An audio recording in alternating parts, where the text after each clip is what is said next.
y esta. Hemos quedado por ahí, ¿cierto? Bueno.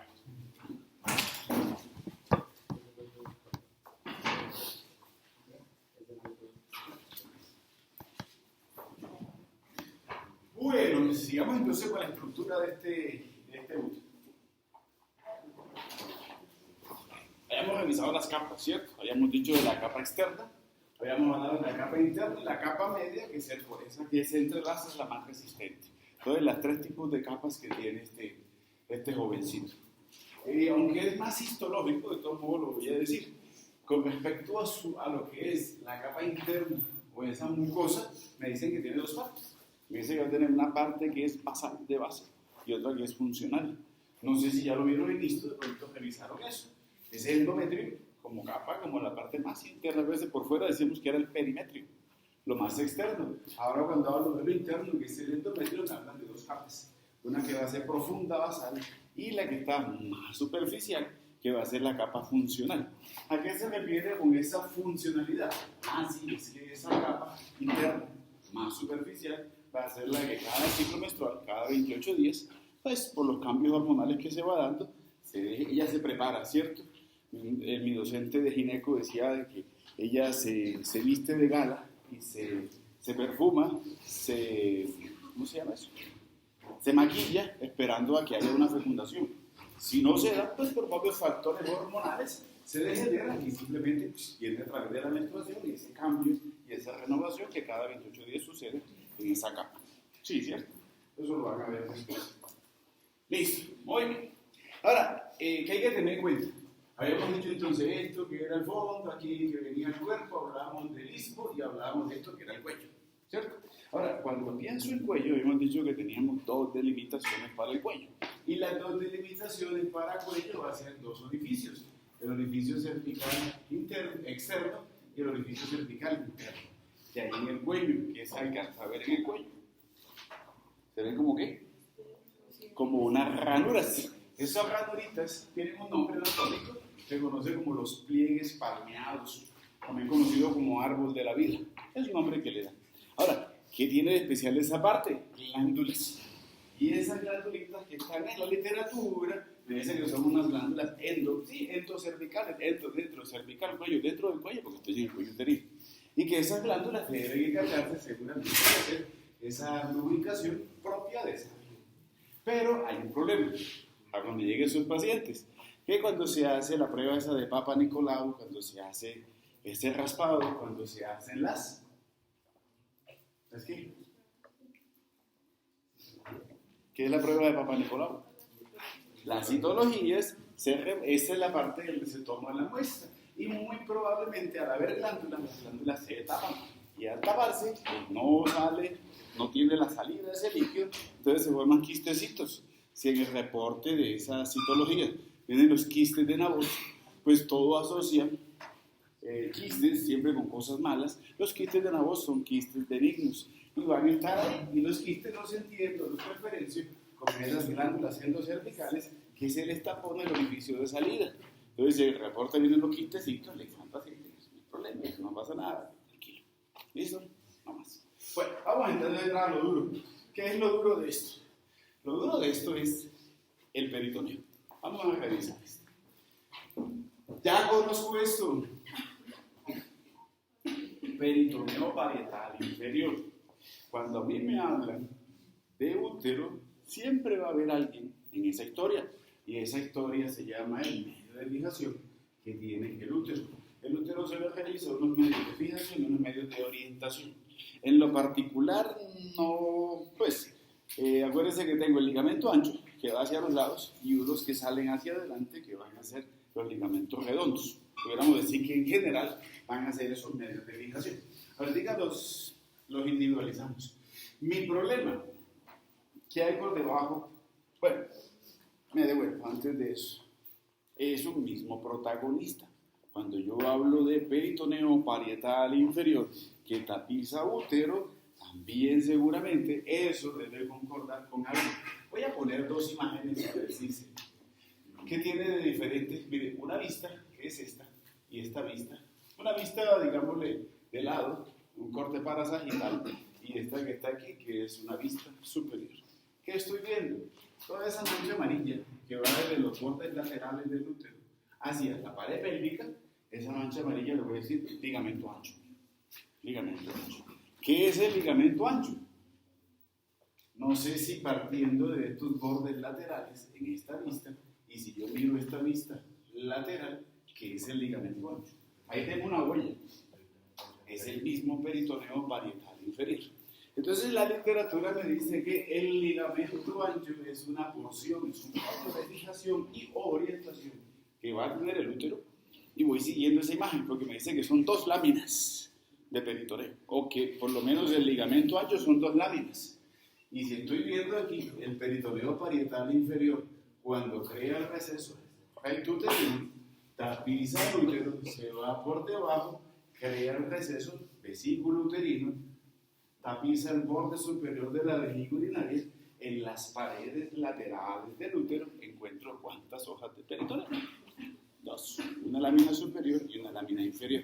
El mismo peritoneo parietal inferior se transforma en el útero en algo que le voy a decir ligamento ancho, o le voy a decir mesenterio del útero, o le voy a decir mesometrio. Es lo mismo. ¿Comprendido ese contexto? ¿Sí me hago entender la figura? Ya somos expertos en las huellas de peritoneo. Ya sabemos que este juego que hace de envoltura y cómo envuelven y se proyectan es lo mismo. En este caso, no sé si queda claro ese contexto. ¿Sí o no? Pregunta, ¿qué leyeron? ¿Qué hay por debajo de ese peritoneo? Sí, yo digo, sí, listo, muy lindo, tengo el mesenterio del útero, tengo el mismo peritoneo parietal inferior. ¿Qué tengo por debajo?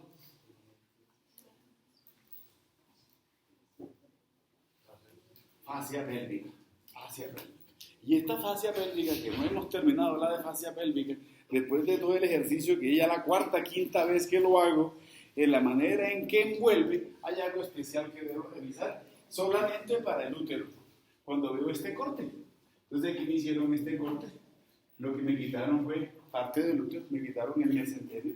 Por eso estoy viendo dos colores. El amarillo, que hace parte del ligamento ancho del mesenterio, y aquí lo blanco, que hace parte de fascia pélvica. ¿Qué necesito en especial de esos medios de fijación? ¿Qué necesito de especial en esa lámina sacro, recto, génito, vesículo pubiana? Que ella va a hacer una cosa adicional a la que ya sabemos, y es que cuando se encuentra con la arteria vaginal larga y cuando se encuentra con la arteria uterina, las envuelve, las protege, digámosle que crea una parte más fibrosa, específica para esa envoltura de ellas dos, y lo van a ver en su parte de gineco como eso, como un ligamento cardinal o ligamento transverso o de McElroth. Siempre que lean esto, revisen ese ligamento cervical transverso, cardinal o de McElroth, hace referencia a eso, a la protección, a la envoltura que hace esta fascia pélvica sobre las arterias uterinas y sobre la arteria vaginal larga. La literatura dice eso. ¿Qué le hace falta a esa literatura?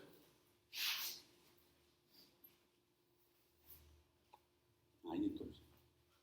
¿Qué le hace falta? Lo venoso. Y también las fibras nerviosas que van cabalgando por esas paredes arteriales. Entonces pienso no solamente en la arteria, sino en el paquete vasculo nervioso. Si pienso en vaginal larga, no es un nervio vaginal largo, es un plexo vaginal largo. Y si pienso en uterina, va a ser ramas y plexo uterino. ¿Sí? ¿Estamos? ¿Me hice entender? Bueno, vamos a jugar con esto. No se me duele porque el ligamento ancho es complejo, pero vamos a verlo de la manera más sencilla posible. Bueno, voy a pensar en esto. Esta no es la forma. Ahí lo que hizo Néstor fue levantarlo como para verlo en todo su esplendor. Esta semana les muestro uno in situ con la indígena, hoy la saco para que la vean. Se descongela por ahí en 2 días, entonces la miramos. Entonces veo la posición, esta es la verdadera posición. Ahora, la literatura me dice algo, miren, cuando uno tiene ligamento ancho, hay partes del ligamento ancho que no tapizan al útero. ¿Cuáles son las partes del útero que no están tapizadas o que están tapizadas por el ligamento ancho? Cuerpo. ¿Cuáles son las porciones que no están tapizadas? Hombre, si yo miro esta figura y me oriento en esa figura, la figura por sí sola. Cuando soy ligamento ancho, estoy tapizando el cuerpo. ¿Qué no estoy tapizando? Ni el cuello, ni el istmo, ni el cuello están tapizados porque están hacia abajo. Por eso cuando hablo de ligamento ancho me van a decir que tiene 2 porciones. una porción que va a ser inferior y una porción que va a ser superior. La porción inferior es base, porque es donde se está originando. La porción inferior va a ser fija. A la porción inferior le voy a decir el parámetro. Mientras que la porción superior va a ser todo el ligamento ancho, pero a la porción inferior, como es más fija, le digo parámetro, y a la porción superior pues será ligamento ancho propiamente dicho. Es más móvil, es más laxa. Eso voy a hacer con esa división que hago de estas dos. De este ligamento ancho en dos porciones. Ahorita jugamos con ellas. Déjame de vuelta. Primero, ¿qué voy a hacer? Dentro de los medios de fijación, algunos dicen que es más orientación, voy a encontrar desde los cuernos uterinos, o esas porciones superlaterales. Hola. Pero el mesoalpins. Vaya, espere tantico. Eso hace parte del peritoneo propiamente dicho. Eso es superior. Ya voy para allá. Nada más. Entonces, desde las porciones superlaterales o esos cuernos uterinos, parten dos tabiques fibromusculares que se van hacia adelante. Creo que eso, para mantener la anteroversión y la anteflexión de 120 grados, creo que van a ser, por eso los toman ellos como medios de orientación. Porque la presencia de ese ligamento redondo es lo que va a hacer que él se mantenga en anteflexión. Y entonces voy a hablar de estos jovencitos. Ligamento redondo. Yo sé que él está dentro de la cavidad pélvica, pero sale. Y para hacer eso tendrá que transitar por un anillo inguinal profundo, pasar a través de un conducto inguinal, salir por un anillo inguinal superficial e insertarse. ¿Dónde se inserta? Se va a insertar, mire, aquí lo veo, y saliendo. Y se va a insertar en lo que es parte de la región del monte de Venus, donde está el vello púbico, y también se va a insertar en labios mayores y labios menores. Esa inserción a nivel de vulva, básicamente labios mayores. Pero eso trae una serie de problemas. Está referenciado aquí, aquí puse a lo masculino, ahí lo referencié, aquí sí tengo algo que es femenino. ¿Cuál es el pecado? El pecado es que cuando yo decido atravesar y puse esta figura que es masculina, ¿no? Me perdonan ahí, pero no había otra diferente. Pero trato es simple y llanamente de pensar, no en lo masculino, sino en lo femenino. Estoy pensando en un ligamento redondo. Y cuando yo como ligamento redondo decido hacer esto, porque esto a pesar de que es un cordón internático, el ligamento redondo va a hacer lo mismo que estoy haciendo. Cuando decido transitar, cuando decido pasar, antes de entrar por el anillo inguinal profundo, hay algo que me toca hacer. O cuando decido transitar, hay algo que necesito. Tengo que pasar a través del peritoneo. Y paso a través del peritoneo parietal anterior. Pero cuando paso por ese peritoneo, por obvias razones, me traigo parte de ese peritoneo parietal anterior. Eso no es pecado, no. Pero el pecado, ¿cuál va a ser? Uno, al traerme ese peritoneo, se forma un conducto que le voy a decir el conducto peritoneo vaginal. Y parte de ese conducto peritoneo vaginal tendrá in situ que acompaña al ligamento redondo, pero después tendrá que tener un proceso de involución, un proceso de obliteración. Si no se oblitera, si no involuciona y si ese peritoneo no se funde con ese ligamento redondo y permanece permeable y funcional, entre comillas, que no involucione, se forma esto, los quistes de Lux. Lo van a ver bastante y van a hablar, o hidrocele de Lux, se ve muchísimo, se ve bastante. Cuando lo sepan ya tienen una manera de explicar en qué consiste simplemente eso. ¿Queda comprendido? Pongo la imagen también masculina.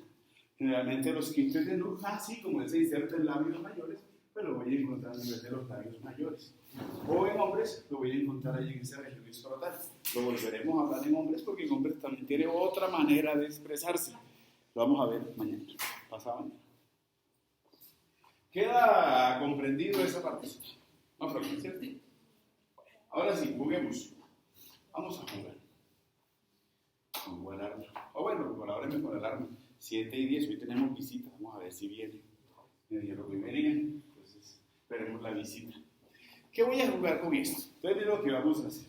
Aquí tengo ligamento redondo. Aquí tengo trompa de falopio. Dijimos que esto era ovarios, que esto es ligamento propio del ovario. También le voy a decir ligamento uterovárico. Y después estoy viendo más ligamento ancho, pero ahora yéndose hacia la pared lateral del útero. Y esto que está aquí es va a ser paramétrico, pero el paramétrico está tapizando las láminas que les voy a decir, ya habíamos dicho que eran las láminas uterosacras. Y por debajo de la lámina uterosacra, ¿qué voy a encontrar? Esto es lámina uterosacra, ahí la quitaron, ¿qué encuentro ahí? Ah, sí, el ligamento cervical transverso cardinal de Mackennot. No me pierdo, ¿cierto?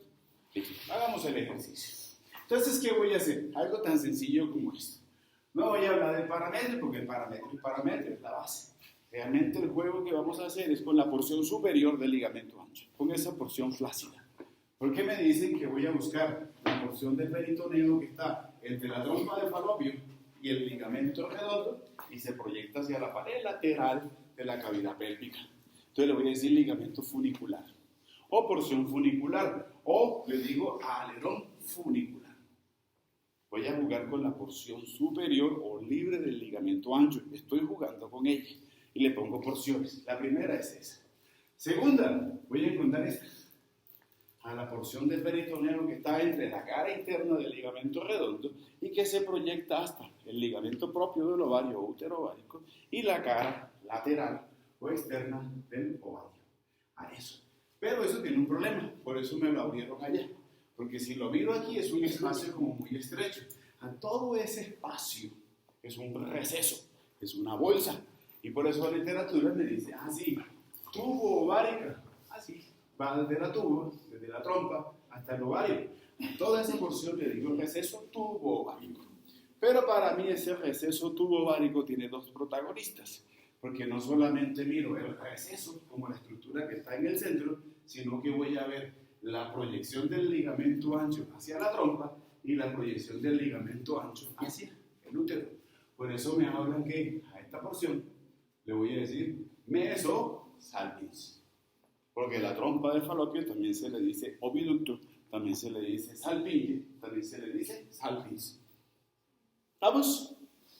Y a la porción del ligamento ancho que está ahora relacionado con este ovario, le voy a decir el meso-ovario. Entonces en eso tengo tres porciones.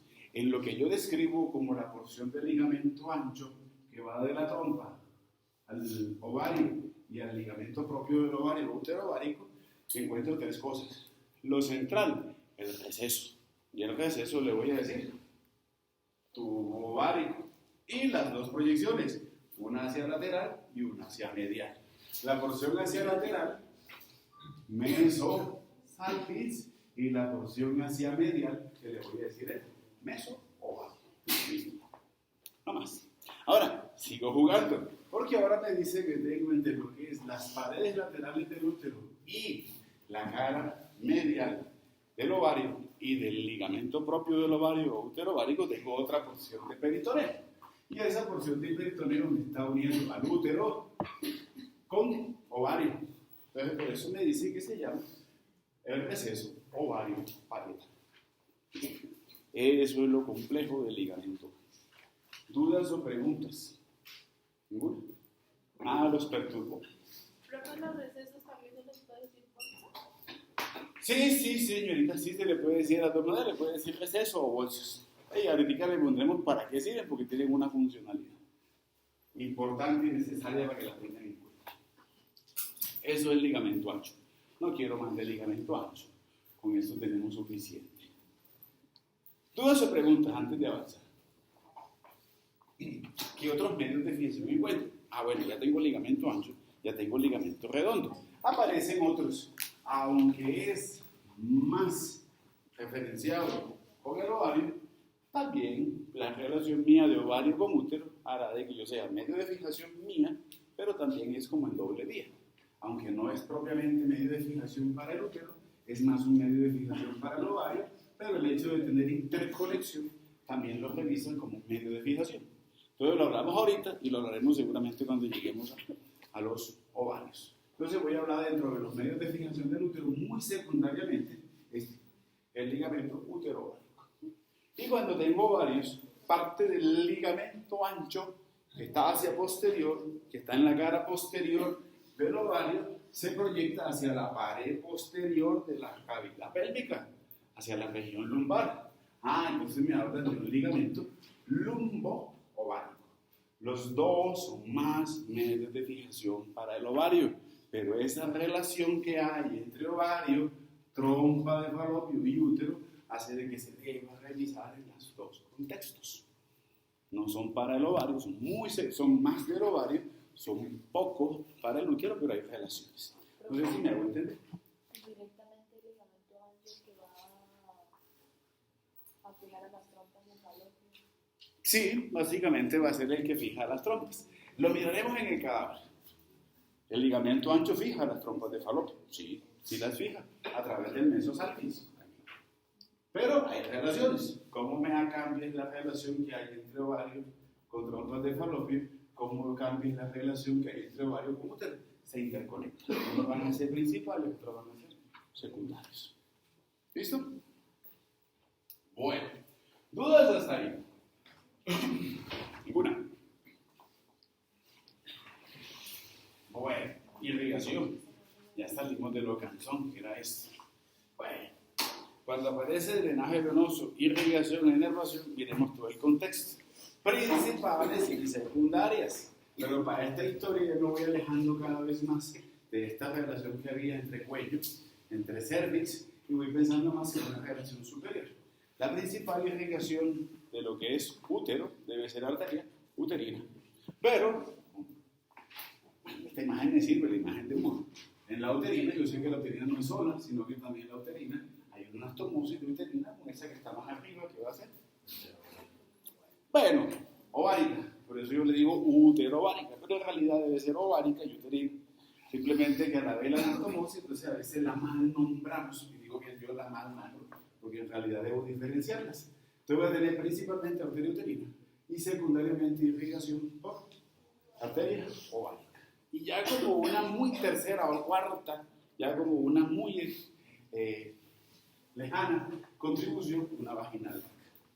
Hasta vaginal larga, por alguna relación que hay sobre todo en esa parte del cuello uterino y la relación con canal vaginal.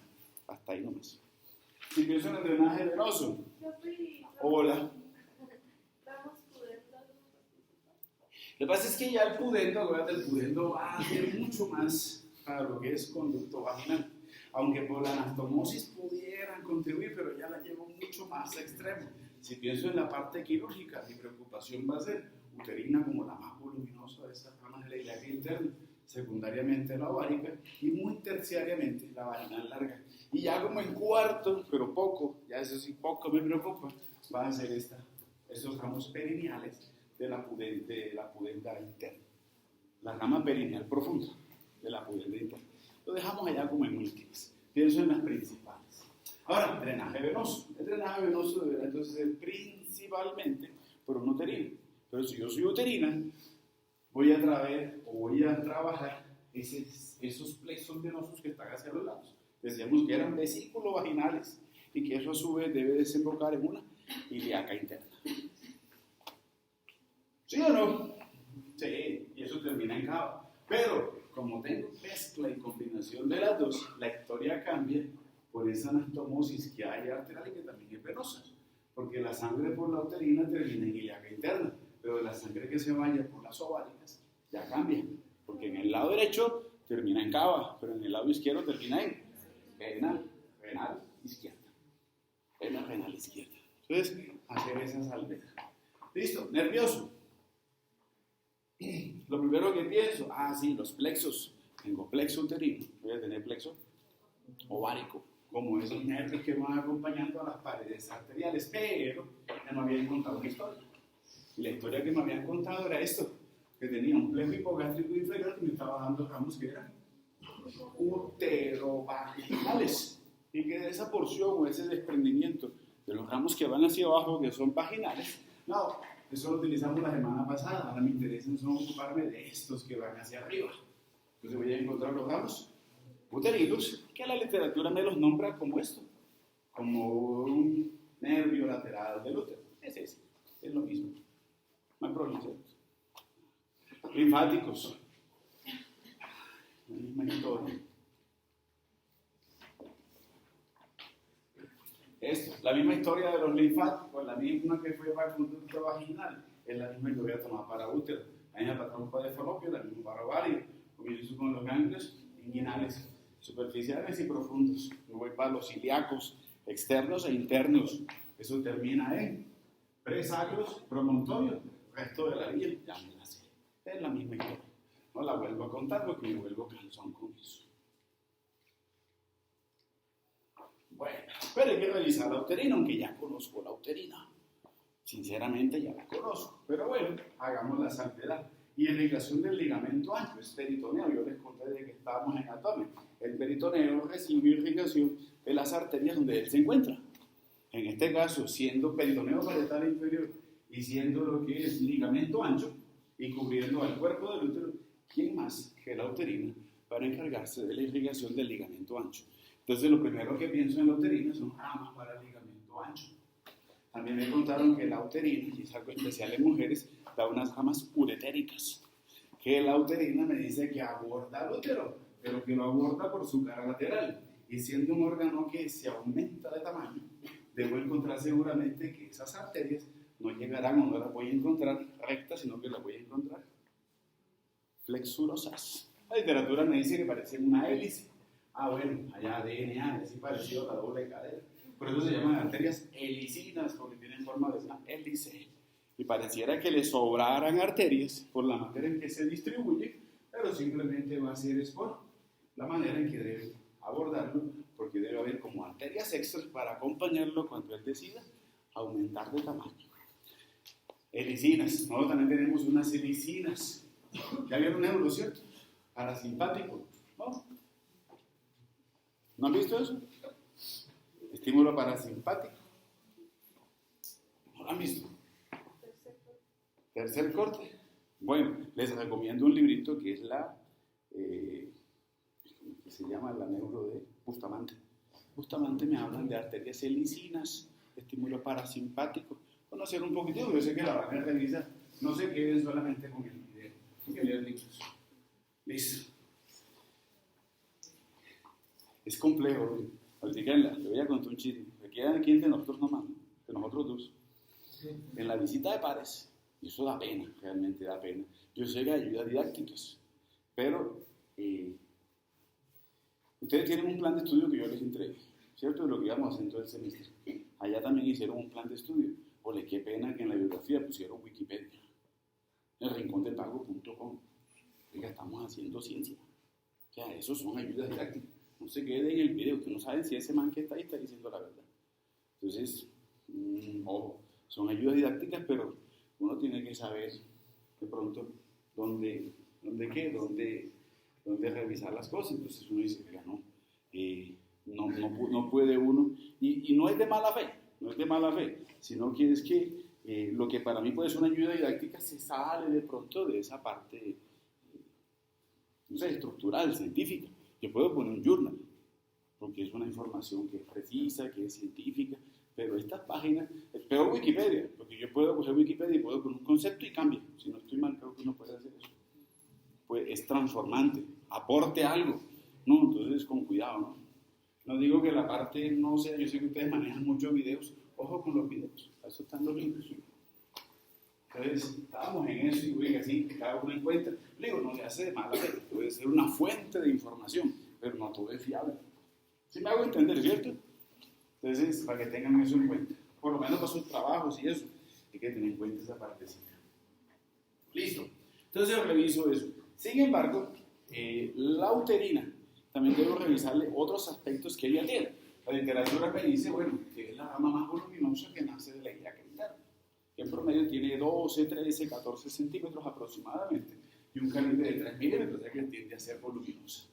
Pero, no solamente como las ramas uretéricas, no solamente las ramas para el ligamento ancho, no solamente las ramas que lleguen como helicinas o helicoidales a la cara lateral del útero y que se reparten por el útero, sino que yo sé que esta uterina tiene otras participaciones, porque además de ser el ramo que va para el útero, me dice que también da unos ramos que pueden nacer de ella o que pueden nacer directamente de la ilíaca interna. Pero indiferentemente de eso, yo sé que lo que vaya para el útero también lo debo relacionar con vagina. Ah, sí, por eso me hablan de ramas que van a ser cervicovaginales.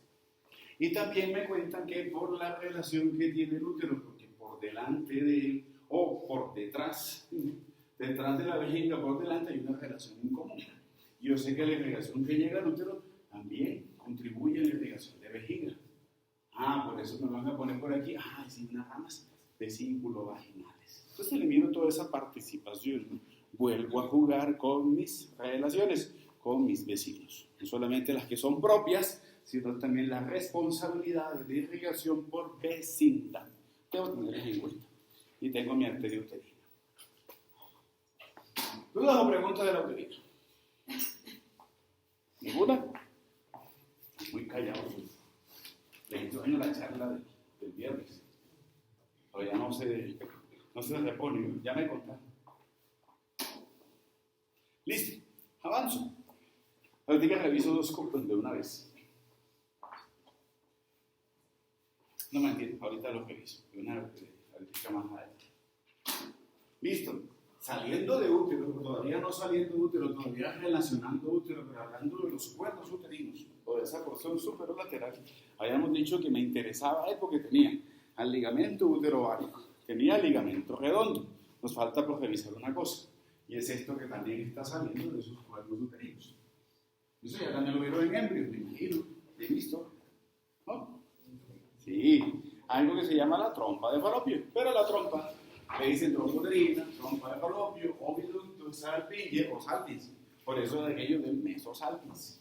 Y cuando hablamos de trompa hablamos de una estructura muscular. Algunos dicen que es músculo membranoso, la dejo ahí como está el músculo membranoso, que parte desde las porciones superolaterales del útero y que tiene una disposición que va a ser anterior, que va a ser lateral y que va a ser hacia posterior. ¿Listo? En promedio me dicen que van a ser 2 bilaterales y que va a tener porciones. ¿Cuáles son las porciones? En su inicio, a nivel de lo que es el cuerpo uterino, hablo de la porción intramural. Y todo lo que tiene esa forma infundibuliforme, cuando siente el estrechamiento, se le dice que va a ser esto, que va a ser el istmo. Después sigue todo esto, que va a ser la región de la ampolla, esto que va a ser el infundíbulo, y esto que parece como un guantecito, como unos tentáculos, que van a ser las fimbrias ováricas. ¿Cierto? Tuvieron que haber visto en embrión dónde es el sitio de la fecundación del útero, de la fecundación del ovario. ¿En dónde es? En la región de la polla. Eso.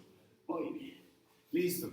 Pero, ¿qué más necesito de esas trompas de falopio? Uno, además de conocer su relación con útero, su longitud, su constitución, debo pensar en medios de fijación. Y si pienso en medios de fijación de las trompas, deberé seguramente centrarme en esto. ¿Qué va a ser el mesosalpis? Sin embargo, tengo un problema cuando llego a la fimbria ovárica. Busquemos otra figurita. Esta me gusta más. Y eso no me gusta tanto porque hay que, bueno, lo vamos a ver en cada vez.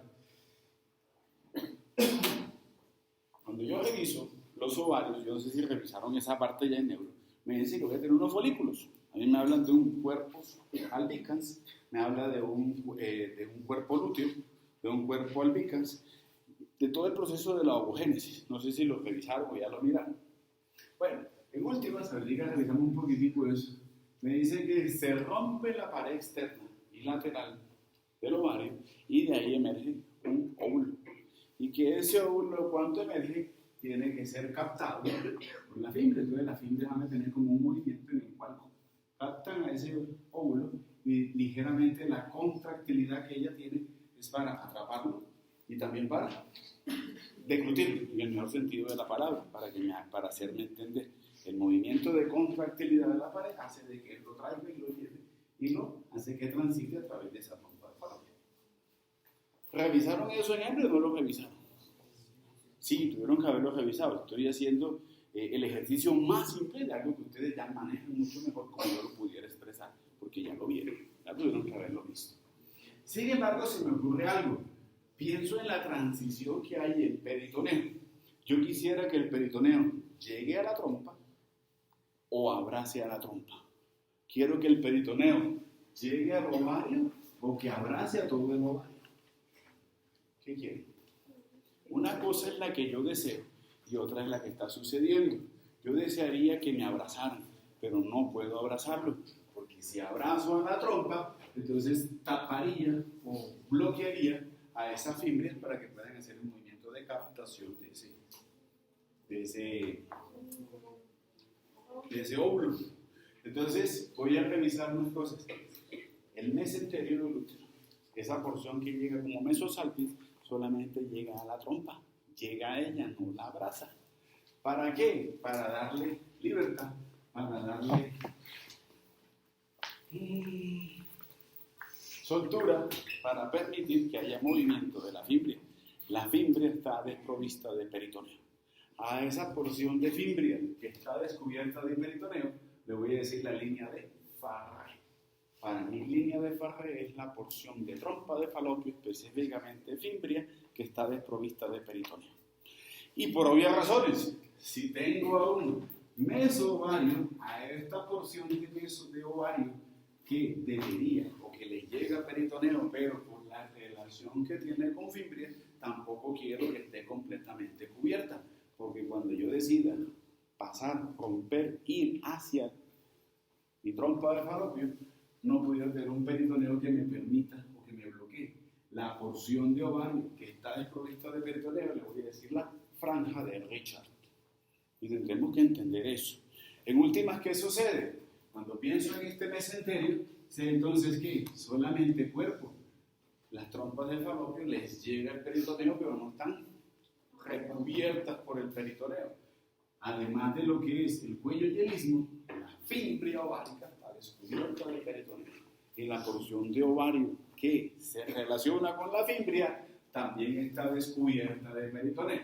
Conclusión.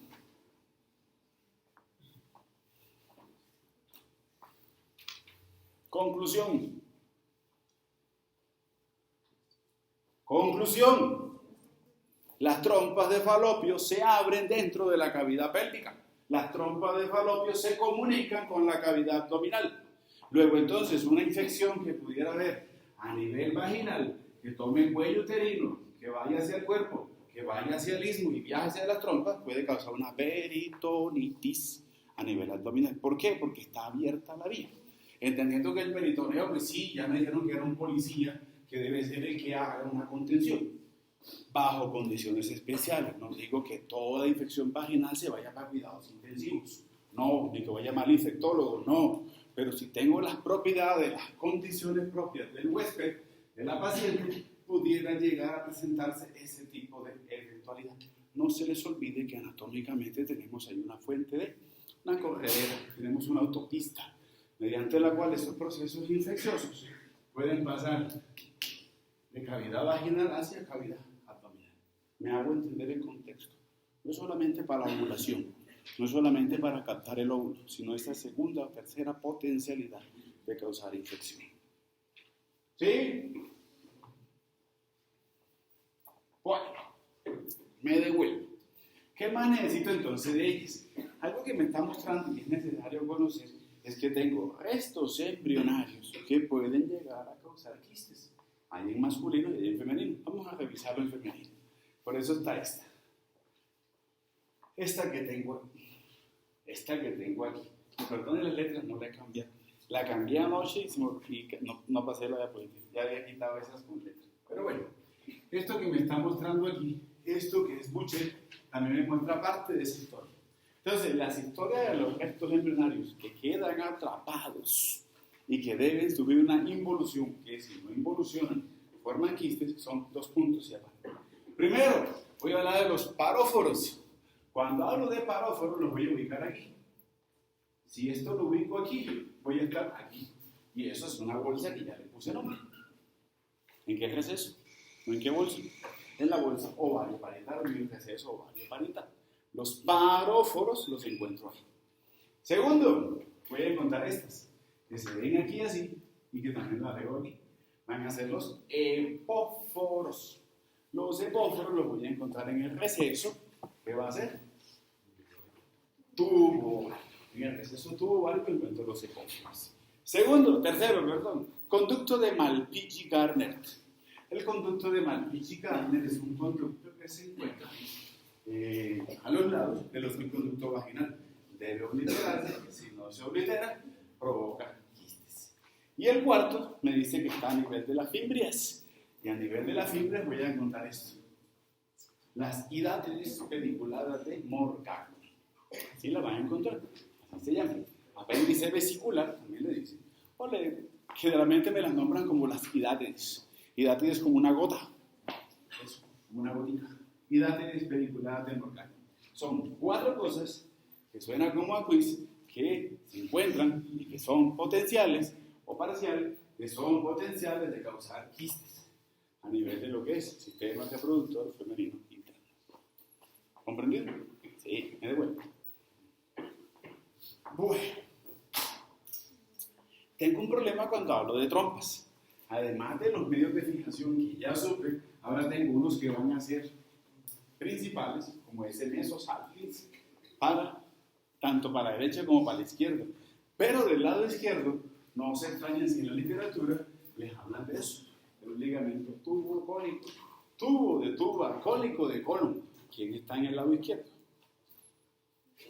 El sigmoide. Entonces puedo encontrar parte del mesosigmoide que del lado izquierdo puedo, no digo que siempre, pero puedo encontrar medios de fijación adicionales del lado izquierdo por una relación y por proyecciones del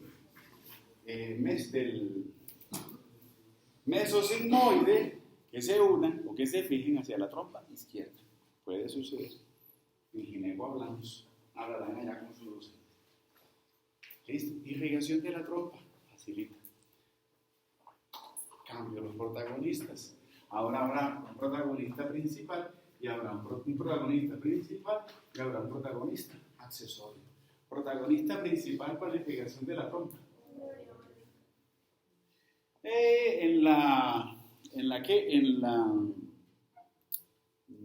En la anastomosis a veces se pierde un protagonismo o no.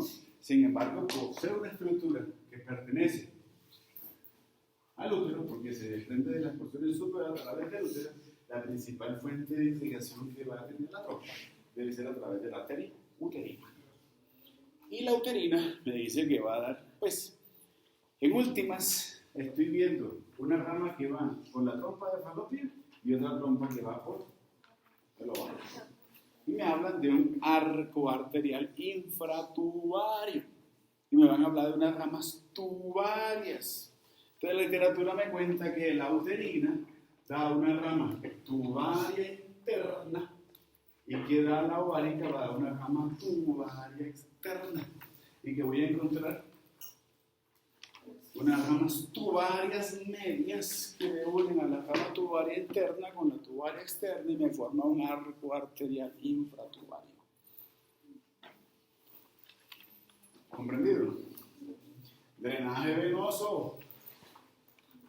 Una parte se irá por la uterina, se va hacia la interna y por la participación se hace un arco venoso infratubario. El arco venoso infratubario también tendrá unas venas tubarias medias. Tendrá también unas ramas tubarias externas y unas ramas venosas tubarias internas. Las tubarias internas tomarán una vena uterina y desembocarán en ilíaca interna. Y las tubarias externas tomarán la vía de la ovárica y eso termina al lado derecho acaba, al lado izquierdo, vena renal izquierda. Eso se puede comer repetitivo. Linfáticos, igual, bis, homónimo, o igualito a lo que hemos visto. ¿Queda claro eso? Sí, ¿cierto? Ovarios.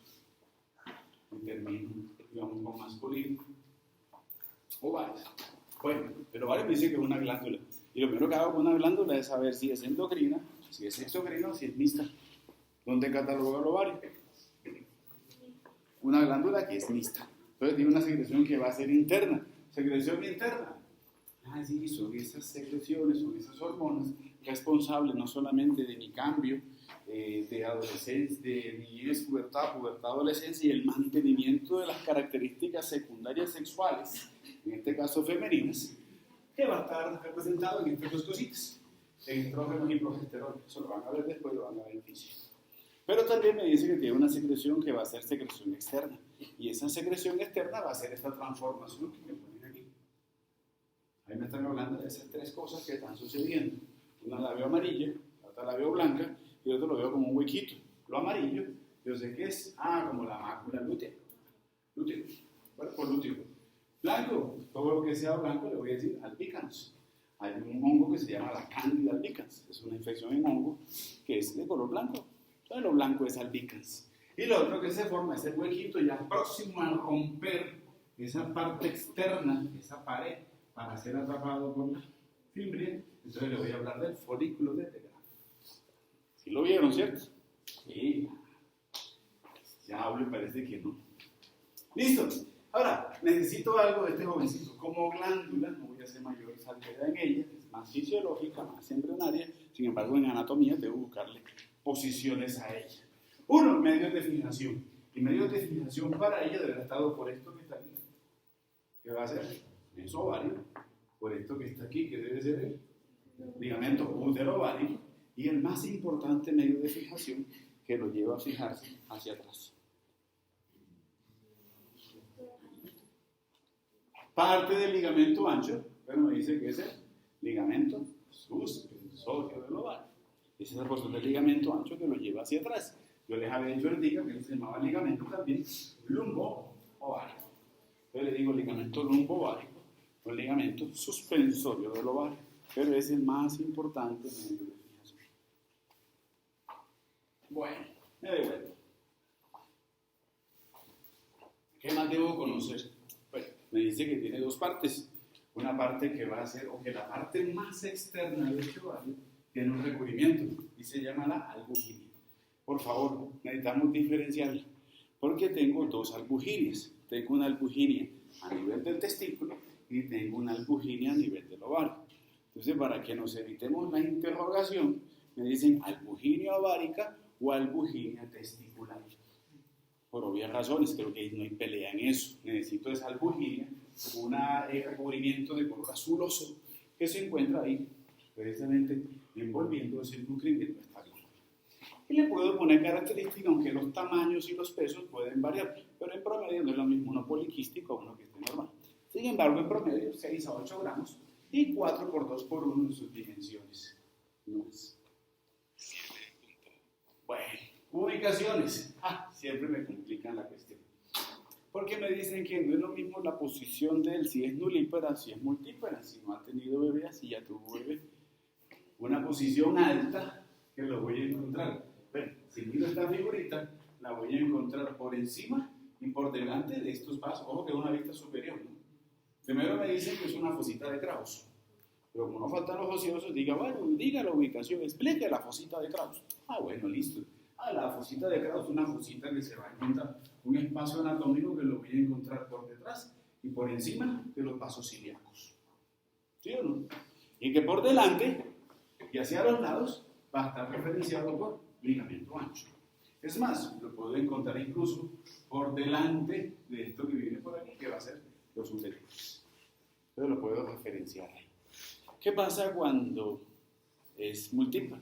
Los ovarios bajan, y al bajar y al situarse, pues no le voy a gastar corriente a eso, porque ustedes, los que vayan a ser ginecólogos, necesitarán eso. Pero un contexto que quisiera que todos tuvieran es cuando este ovario ya ha pasado procesos de gestación, el ovario tiende a descender.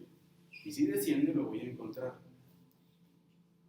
Sigue estando por delante del uretero, pero ahora aquí va a estar más, ¿hacia dónde? Hacia el fondo del saco de Douglas. O sea que se sitúa en el fondo del saco de Douglas. Ahí estará por delante del sacro, estará por delante del músculo piramidalis o piramidal de la pelvis. Lo puedo ubicar ahí. Y me dice que esa fosita se llama la fosa de Claudius. O sea, la parte profunda o esa direccionalidad profunda inferior como fosita de Claudius coincide, que es fosita de Claudius para este jovencito, coincide con esa direccionalidad que lleva hacia el fondo del saco de Douglas. Esos dos contextos ahí nomás, para que se defiendan cuando yo lo pregunto. Dentro de los medios de fijación hay uno que puede o no estar. ¿Cuál es? Y es del lado derecho. Acuérdense que si estoy pensando en que este ciego tiene el ciego y el apéndice tienen posiciones pélvicas, yo les había contado, y ahora les devuelvo la historia, que puedo encontrar un ligamento apendículo ovárico de clado. que puede ser medio de fijación del ovario derecho. Puede ser, si está lo suficientemente pélvico o está por debajo. No se les olvide. Bueno, a recordarles lo mismo. Ya lo hice, pero vuelvo a recordarles. Él se encuentra, o esta porción que mira hacia la fibra, se encuentra desprovista de peritoneo. Y le digo la franja de Richard. Irrigación. Cambio en prioridades. Ahora la prioridad en arterias, voy a tener a una arteria que va a ser ovárica, ahora va a ser la principal fuente de irrigación del ovario. Con su rama tubaria externa. Secundariamente, arteria uterina, con su rama tubaria externa. Interna, gracias. La rama tubaria interna y aquí la rama tubaria externa. Pero la principal va a ser la rama tubaria externa que nace de la arteria ovárica. Esta sangre venosa irá entonces con mayor cantidad hacia el lado derecho, cava, hacia el lado izquierdo, vena renal izquierda. Pero la que se vaya por estas venas tubarias internas deberá ir hacia una uterina y deberá desembocar hacia una ilíaca interna. Linfáticos, igual al de la trompa, igual al del útero. ¿Dudas o preguntas? ¿Ninguna? Creo que en el caso de prolapso uterino, el ligamento ancho que se ve afectado. Lo que pasa es que generalmente unos prolapsos pueden ser de pronto a veces por partos o a veces cuando hace la histerectomía. En la histerectomía hay que tener mucho cuidado y llegan a hacer una plastia. O cuando se den los prolapsos simplemente porque el ligamento ancho falla. Pero no solamente le echo la culpa al ligamento ancho, también le echo la culpa también al ligamento redondo. Y también hay una participación y hay una gran culpa también en el diafragma pélvico. Son las tres estructuras que me deben fallar para poder cerrar un prolapso.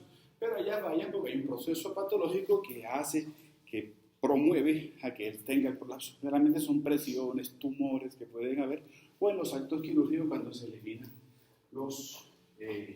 cuando se hace la histerectomía. Parciales, radicales pueden llegar a sufrir ese tipo de alteraciones o cambios. Bueno, ¿dudas o preguntas? Voy para el genital masculino, interno. Salimos del interno femenino. Profe, en la irrigación puede haber una participación de la ¿Pero irrigación para aquí? ¿Arriba? Ya cada vez, mira, fíjate cómo hacíamos. Cuando comenzamos en conducto vaginal, le poníamos vaginal larga como principales, vaginal larga y los ramos perinales profundos.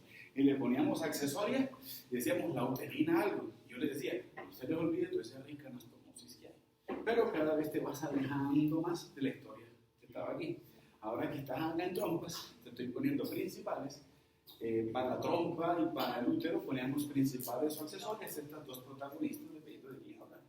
Ahora, de manera muy secundaria, ya estas ramas que vienen del uterino, muy terciariamente, la vaginal, es como la historia del recto, ¿de acuerdo? Cuando hablábamos de lo que era recto, poníamos las rectales superiores, las medias y una contribución que los libros no hablan de las inferiores, por la anastomosis. ¿Cuál es el problema cuando llegue la enfermedad? Ahí es donde está el problema. Generalmente el lado izquierdo, la congestión venosa izquierda, sea en útero, sea en trompas de falopio, sea en ovarios, o la congestión venosa que se puede dar en útero, en ovarios y en trompas de falopio es más izquierda. Y los problemas a nivel de lo que es la dilatación de las paredes venosas tienden a ser más izquierdo. ¿Okay? Por la desembocadura que hacen vena renal izquierda. Eso es lo que anatómicamente de pronto va a tener más significancia. Ahí entonces ya esto ya no lo vamos a manejar individualmente. Seguramente va a ser todo un conjunto de problemas por esa anastomosis que se da entre ellos.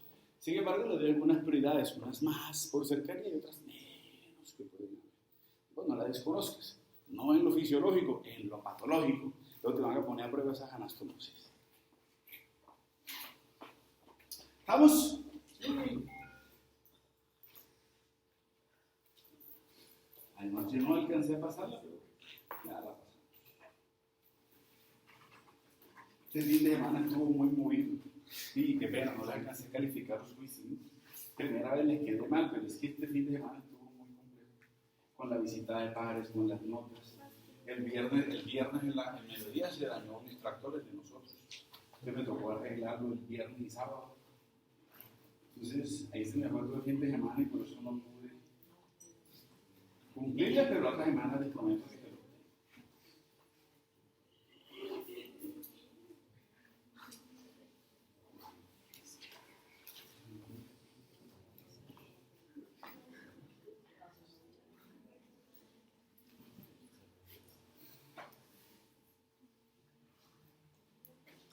Bueno, vayan pensando dudas o preguntas con respecto a este tema. Mientras tanto.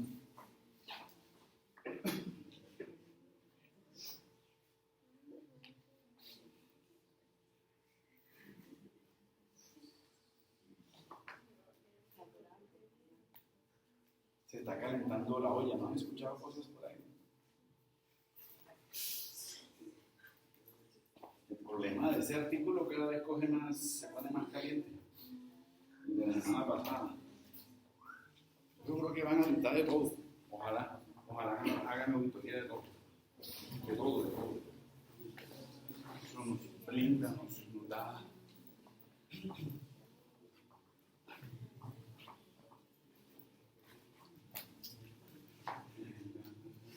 Bueno, inervación. ¿Cómo planteo la inervación? Este es el mismo juego que habíamos hecho. En la inervación voy a tener seguramente los plexos. Pero es que miren, cuando hablo de trompas y cuando hablo de ovarios, a mí la literatura me plantea los plexos uterováricos. Esa mezcla que hace de uterováricos obviamente van a ser las fibras nerviosas que van cabalgando por la arteria ovárica y las fibras nerviosas que van cabalgando por arteria uterina. ¿Listo? Eso es cierto. Pero hay otra estructura adicional a esos nervios que van cabalgando por esas paredes arteriales que también le van a llegar al útero, que también le llegan a las trompas y que también le van a llegar a ovarios. Y va a ser esos nervios o ese plejo, como la imagen.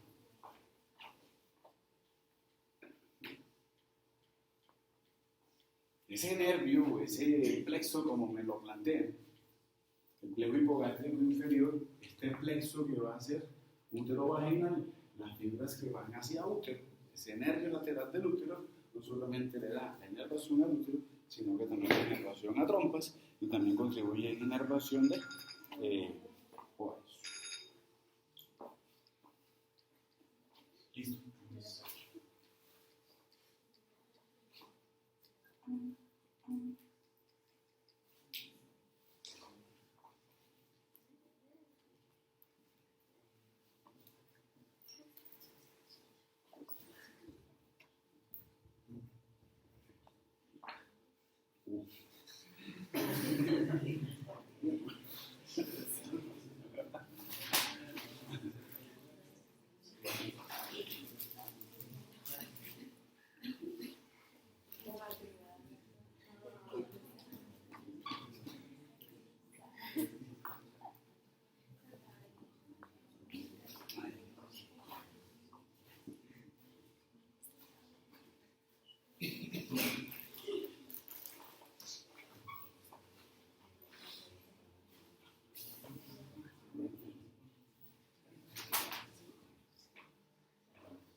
Señorita.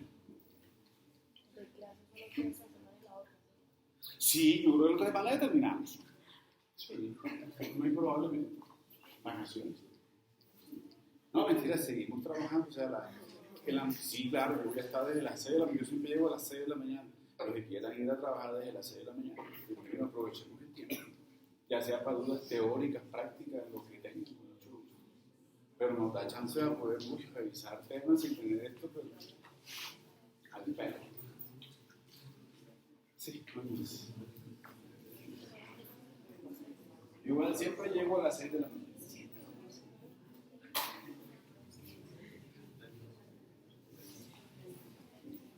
Bueno, no, y se necesita, ¿no? Genitales externos. Bueno, vamos a empezar a hablar de genitales externos masculinos. Ahora, en genitales externos masculinos, voy a comenzar una historia donde ya habíamos revisado eso, porque me hablan nuevamente, me sitúo en esa región del perineo. y seguramente vio la de perineo anterior. Ese perineo anterior, bueno, hablo de todo el perineo, tanto el perineo anterior como el perineo posterior, pero el posterior ya lo revisamos. El posterior va a ser la referencia al conducto anal. Quiero revisar entonces ese perineo anterior, porque tengo cosas que dejé allá en un rinconcito, que no las tratamos porque van a ser tema ahorita. ¿Qué nos faltó hablar o qué nos falta hablar? El núcleo fibroso central del perineo. Cuando estábamos a nivel de conducto anal, buscábamos una relación posterior de fijación que era un ligamento, que era ligamento anococcígeo. Hacia adelante hablábamos de núcleo fibroso central del perineo. Y hasta ahora para mí ese perineo anterior, o ese núcleo fibroso central del perineo que estoy viendo aquí en este corte, de pronto nos ubicamos, estamos hablando de una región que no solamente es perineo anterior, sino que es una región que en hombres va a estar referenciado por una base o raíz del pene. Yo les había contado, el pene tiene una parte que es propiamente dicha, que es la que se ve externamente, y una parte que no veo, que es esa parte que está dentro de las ramas isquiopúbicas, cara interna del hueso, de las ramas isquiopúbicas, que es la base o raíz del pene. Y ahí debo referenciar algo que van a ser los cuerpos eréctiles, pero también debo revisar a ese límite anterior que tenía de conducto anal, que era el núcleo fibroso central del pene. Eso lo vamos a seguir hablando, o cuerpo perineal también se llama, más necesario en mujeres que en hombres, porque hay en las mujeres donde se hace el epicio. Entonces, para que también sepan no solamente qué cortan, sino cómo lo están cortando y después cómo lo van a suturar. Eso es necesario conocer. ¿Listo? Entonces, en mi historia la voy a recordar en algo. En uretra, estoy dividiendo una irrigación que ya se las voy a pagar. Hoy les pago la letra masculina, después les pago la letra femenina. Me voy acordando entonces nuevamente de lo que hicimos en este de la semana pasada. La uretra, que va a ser una uretra vesical o de cuello vesical, o preprostática, una uretra que era prostática, la uretra que era membranosa, y esta uretra, que es la uretra esponjosa. Listo, vuelvo a recordar eso. Ahora, ¿para qué lo recuerdo? Bueno, dos otras cosas que también lo habíamos hablado. Esto se los había contado, las glándulas que estaban anexas. Las glándulas uretrales o periuretrales que eran del I3. Habíamos dicho que las encontrábamos a todo lo largo de la uretra, como esas estructuras que sirven para lubricar. Y que la reunión de ellas me formó unas lagunas. Hablamos de las lagunas de Morgagni, eso también lo habíamos hablado. Ahora, vamos a hacer una disección. Yo les había dicho, sí, cuando yo hablo de pene, voy a hacer dos cosas y voy a revolver todo, pero lo necesito. Porque cuando hablo de pene necesito esto. A una estructura que tiene forma cilíndrica y que esa forma cilíndrica estaba formada, les había dicho que eran tres, pero que en realidad son dos. ¿Por qué son tres? Porque arriba tengo dos cuerpos cavernosos y abajo tengo un cuerpo esponjoso. En realidad son tres formas, pero solamente dos estructuras. Cuerpos cavernosos dobles y cuerpo esponjoso único abajo. Ese relieve, esa forma circular, abultada que tiene el pene por debajo, en erección, se debe al relieve de ese cuerpo esponjoso. Pero cuando hago una disección, voy a revisar entonces esto. Lo que van a hacer los cuerpos cavernosos y lo que es cuerpo esponjoso. Y cuando me sitúo en ese cuerpo esponjoso, me dice, el cuerpo esponjoso tiene dos dilataciones. En posición anatómica será una dilatación posterior y una dilatación anterior. La dilatación posterior va a ser el bulbo del pene, o el bulbo esponjoso, bulbo del pene. Y la otra dilatación, que es la anterior del cuerpo esponjoso, va a ser el glande, va a ser el glande o la cabeza del pene. Ahora, cuando estoy en esa región vulvar o ese bulbo, me sirve como estructura anatómica porque voy a encontrar arterias y nervios que van hacia esa región que tomarán el mismo nombre. Ya revisamos eso y vamos a hablar de pudenda. Vamos a conocer nuestra pudenda completamente. Entonces voy a empezar por eso. Me dice que al hablar de uretra, la uretra como que asemeja o hace lo mismo o refleja su contextura dependiendo de ese tránsito que hace por el cuerpo esponjoso. ¿Por qué? Porque me dice que la uretra va a tener dos expansiones. Una expansión que va a ser a nivel del bulbo y una expansión que va a ser a nivel del glande. Por eso me hablan de una expansión que va a ser vulvar. Y esa porción de la uretra o esa dilatación, es decir, vulva, cuando estoy dentro del bulbo. Entonces también pueden decir que es intravulvar. Es la primera dilatación. O sea, las dilataciones de la uretra coinciden con la dilatación anatómica de esa estructura que está recorriendo, llámese cuerpo esponjoso. Entonces, uretra intrabutal. Y la otra dilatación la tengo aquí. La imagen no me sirve mucho, como dilatación sí, más no para lo que está ahí. Porque la otra dilatación va a ser a nivel del glande. Y esa dilatación se conoce como una fosa navicular. También le dicen fosa escafoidea, también se le puede decir. Y ahí es lo que no me ayuda, pero aquí voy a encontrar un repliegue mucoso. Ese repliegue mucoso actúa como una válvula y se conoce como la válvula de Webby. Por eso los hombres, cuando vamos al baño, tenemos la necesidad de, después de orinar, hacerle como cierto movimiento de sacudir, porque quedan esas goticas ahí extras de orina y quedan ahí en esa región de la válvula de Webby, de la fosa navicular. ¿Listo? No es que allá se esté desquitando con él, no, es que hay necesidad. Por ti. ¿Cómo? No, esa es otra cosa, después lo hablamos. Esto es internamente, esto es en la parte interna. Después hablaremos más cuando lleguemos a pene de estas porciones a nivel de prepucio, es esa piel que está recubriendo el glande. Esto es dentro de mi uretra. ¿Listo? No tiene problema. Bueno, ¿cuál es el problema de la irrigación y inervación de la uretra masculina? Cuando pienso en uretra, tengo obligatoriamente la necesidad de conocer esto. El ejercicio mental es muy sencillo, porque si yo me aprendo bien la distribución arterial, comprenderé a la perfección la distribución nerviosa y también la venosa, porque es homónimo, satélite y reversa. Entonces les presento el paquete vasculonervioso pudendo interno. Voy a comenzar con el nervio. Primero, me dice, si quiero conocer al nervio pudendo, el nervio pudendo nace de la división anterior de C2, C3 y C4. ¿Cierto? Es un nervio que es mixto, que tiene una participación motora que hemos visto, no solamente en la musculatura del ano, es interno al externo, sino también a nivel de lo que es piso pélvico, lo que es diafragma pélvico. Pero ahora comienza aquí, en lo que es genitales masculinos, va a empezar a tener una participación mixta. Va a ser motor, pero también va a ser el gran responsable de esa inervación sensitiva del glande. Es un nervio muy sensitivo, el pudendo. Entonces reviso las ramas del pudendo.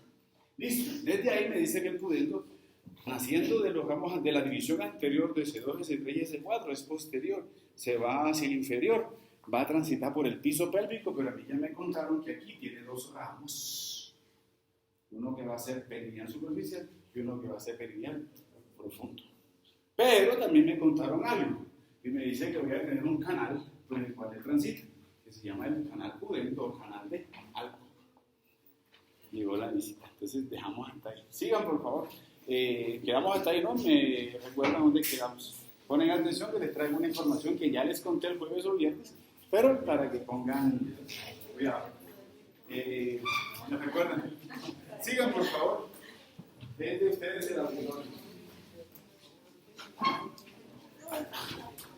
Se van a caer.